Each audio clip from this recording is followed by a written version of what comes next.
Hey guys, welcome back to my channel. And आज हम लोग देखते हैं 7 रैपिड फायर क्वेश्चंस। क्योंकि इस चैप्टर से 6 से 7 मार्क्स का क्वेश्चन आएगा, तो हम लोग वही 7 एमसीक्यू क्वेश्चंस देखते हैं जो कि very important exam point of view. चलो let's get started. Okay, so first question पढ़ते हैं। Plans are prepared for a specific period of time, okay, may be for a month or a quarter or a year. At the end of that period, there is a need of a new plan, okay, drawn on the basis of new requirement and future conditions. This feature of planning reflected which of the following? ठीक है, simple आपको बताया गया है कि एक plan बनता है, खत्म हो जाता है, फिर दूसरा प्लान बनता है। ठीक है, according to the requirement and future condition. आपको बताना है कि कौन सा पॉइंट कौन सा फीचर बता रहा है। क्या ये प्लानिंग इज फ्यूचरिस्टिक है? एकदम है। ठीक है, प्लानिंग कंटिन्यूस है? एकदम है। प्लानिंग परवेसिव है? एकदम है। So planning is A mental exercise? वो भी है। ठीक है, लेकिन आपको बताना है कि इस क्वेश्चन से रिलेटेड सबसे बेस्ट ऑप्शन कौन सा होगा। तो सिंपल देखो, सी और डी तो ऐसे भी हट जाएगा। ठीक है, अब बचा 1 और 2, that is A and B. अब ए एंड बी में बच्चे कंफ्यूज हो जाएंगे। ठीक है, बहुत सारे बच्चे ए करके आएंगे, बहुत सारे बच्चे बी करके आएंगे। देखो क्वेश्चन समझो। क्वेश्चन बोला है एक प्लान खत्म होता है, दूसरा प्लान बनता है, तो ऑब्वियसली दूसरा प्लान खत्म होगा, तीसरा प्लान बनेगा। तो ये क्या है बेटा? एक कंटिन्यूअस प्रोसेस है। So answer B is your right, just a second, right option. Option B is the right option. Okay, चलो क्वेश्चन नंबर 2 देखते हैं। So end results towards which all the activities are directed. End result मतलब objective, right? End result जो हमारा main goal है वो क्या है? ऑब्जेक्टिव है। ठीक है, तो उसका आंसर समझ में आ गया क्या होगा? The objective will be a answer. Now see the third question. So after implementation of plan, जल्दी बताओ, एक बार रिकॉल कर लेते हैं क्या स्टेप्स। फर्स्ट क्या था? Setting up of objective. दूसरा क्या था? Developing premises. तीसरा क्या था? बताओ जल्दी।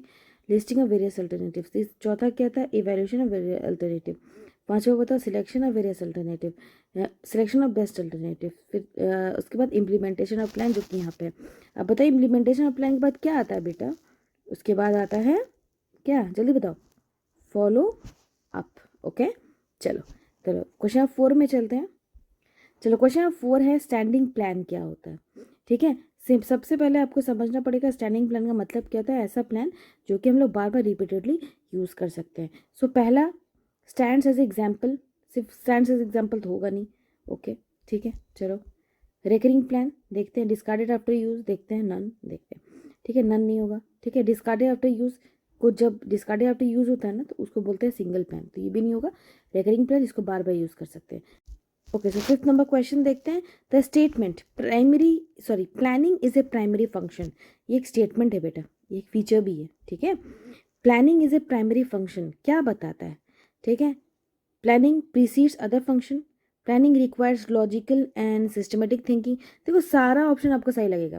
Planning is framed, it is implemented and is to be followed by another plan and so on.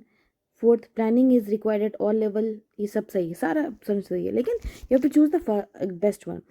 Question पढ़ो। प्लानिंग जो बेटा वो प्राइमरी फंक्शन है, मतलब सबसे पहले प्लानिंग किया जाता है। इसका मतलब प्लानिंग करने के बाद क्या होता है? सब आगे जो फंक्शन है वो सब आगे बढ़ते हैं। प्लानिंग के बाद क्या होता है? प्लानिंग के बाद होता है ऑर्गेनाइजिंग, फिर स्टाफिंग, फिर डायरेक्टिंग और कंट्रोलिंग, राइट? ठीक है, तो प्लानिंग करने के बाद बेटा किस में पहुंचेंगे? ऑर्गेनाइजिंग में, फिर किस में? स्टाफिंग में। तो ये क्या होगा? प्लानिंग जो होता है ना, वो आगे वाले फंक्शन को क्या करता है? बढ़ाता है। ठीक है, so planning precedes other function will be your answer. Okay, now come to next 6th number question.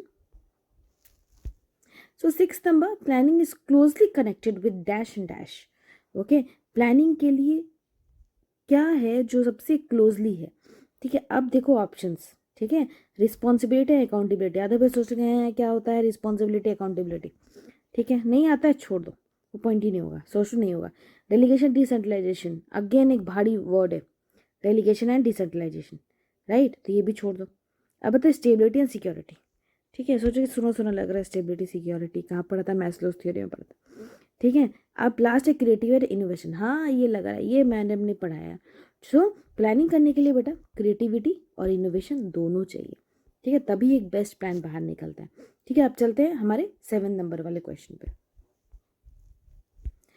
अब देखते हैं 7 नंबर वाला क्वेश्चन। देखो इस तरह का क्वेश्चन एग्जाम में पूछता है, और बच्चे जो हैं गलती करके आते हैं। ठीक है, तो 7 नंबर क्वेश्चन पूछा है, पहला असर्शन पूछा है प्लानिंग इज फ्यूचरिस्टिक। ये बोला है क्या प्लानिंग फ्यूचरिस्टिक है और उसका रीज़न क्या है। Planning is concerned with future, यहाँ तक सही है, ठीक है, यहाँ तक सही है। Which is concern which is certain and does not require forecast. Okay, अब सोचो, क्वेश्चन घुमा दिया। Planning is concern with the future, okay correct है। Which is certain and does not require forecast, obviously planning require forecast no, क्योंकि pervasive nature का होता है, right. तो क्या ये असर्शन का रीजन ये है, सोचो, अगर होता तो क्या होता, ऑप्शन सी नंबर होता। A and B are A and R correct and R the correct explanation of A, ठीक है। लेकिन यहाँ तो गलत हो गया, रीज़न तो गलत है।